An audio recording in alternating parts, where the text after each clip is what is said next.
Have you ever set a goal, like a big goal for the year, only to lose momentum in a few weeks? Well, in today's video, I'm going to show you exactly how to use the Full Focus Planner to set powerful quarterly goals that stick. We're going to talk about habit goals versus achievement goals and why your key motivation matters more than you think. Hey there, if you're new here, I'm Riley. I'm an Air Force officer and a giant productivity nerd. If you're ready to start setting intentional, achievable goals that you actually stick to, this is the video for you. So why quarterly? I get it. It sounds kind of corporate, kind of boring, but there's a reason that successful businesses actually break down their results by quarter. Quarterly is the perfect sweet spot between like those big, audacious, like yearly goals and the day-to-day tasks that are just on your to-do list. Quarterly goals give you enough time to make real progress, but they're short enough to stay focused and not to lose momentum. It's like running a series of sprints instead of the never-ending marathon, and I think of it this way, a quarter is like 13 weeks.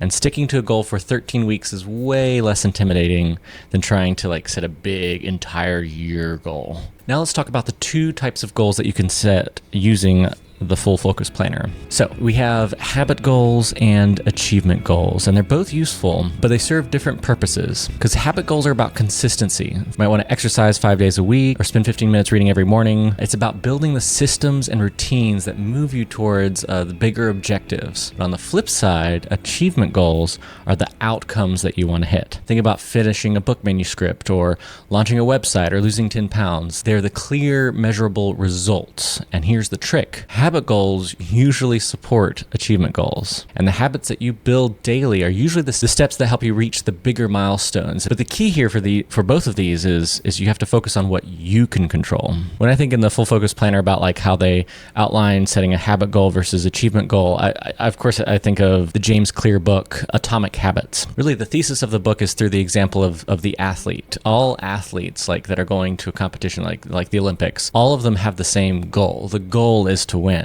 But what separates the athletes who are actual winners are the systems or the habits that they have in place that support the goal. So it's not about the goal or the perfect process for setting a goal. It's about putting the habits and systems in place that are going to make you win. That's really the key here when we're talking about habit versus achievement goals. There's nothing wrong with wanting a specific outcome, and in goal setting, and you better believe that when I use the Full Focus Planner, I do set achievement goals all the time, but I found more and more I really rely on habit goals to get the outcomes that I'm looking for. Now that you've got your goal in mind, your habit goal, your achievement goal, we need to dig into something just as important, which is your why. What's going to keep you going when motivation fades or life just gets in the way? In the Full Focus Planner, there's a specific section for this. It's where you write your key motivations, the reasons why this goal matters to you. So let's say you set the goal to run a 5K. Is it because you want to just be healthier, or is it that you want to become an athlete? Those are two different things. And you should get specific like that. You should tie your key motivations into your identity, into who you want to become, because your key motivations need to light a fire under you. When you look inwards at your true motivations, and they're about that person that you want to become, that identity, who am I? I think of Luke Skywalker in Return of the Jedi. The most powerful moment at the end of the film is when he's confronting the Emperor, and he tells him, not that I will defeat you or the Rebel Alliance will win. No, it's the thing with Luke Skywalker is that he says, I am a Jedi like my father before me. It's an identity statement. And that's what I think of when you're thinking of your key motivations. I am a Jedi like my father before me. If you're setting physical fitness goals, they should be tied to the identity, to the person that you want to become. Just as an example, you've got your goals, you've got your motivations, the next step's critical, and it's about mapping out your next steps.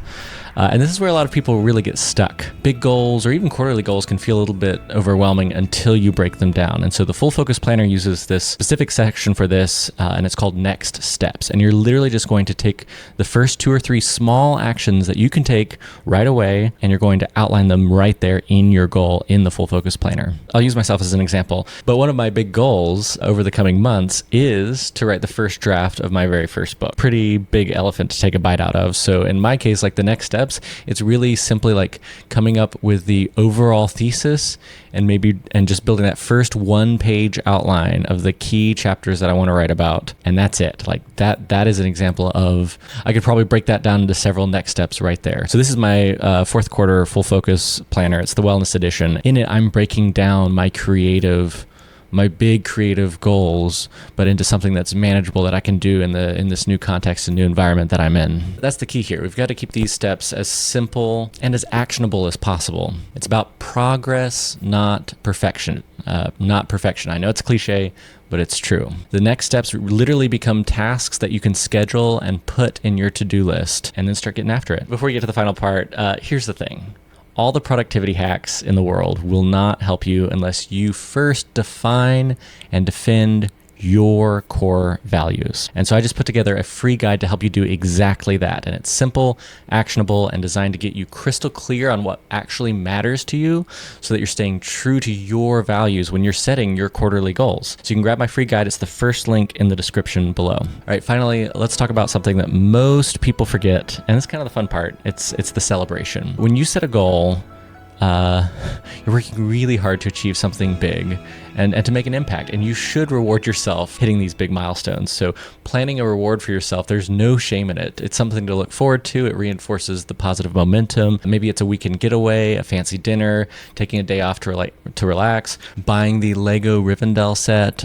I don't know, get crazy. It's about celebrating your win. So there you have it, how to set goals, specifically quarterly goals, using the Full Focus Planner. We've covered habit versus achievement goals, how to outline your next steps, planning your celebration when you hit that. If you found this helpful, make sure to give this video a thumbs up, subscribe for more productivity tips. This channel is really about being productive and more effective, but not for other people's priorities, for your own. So I hope this video was helpful. If you have any questions, drop them in the comments below. I'll be responding to all the comments. And if you just set big goals for Q4, let me know. And again, check out that first link in the description below. You can hop on my newsletter, Riley's Friday Focus, once a week. Mostly on Fridays. I really need to rename that newsletter. But until next time, may the force be with you always.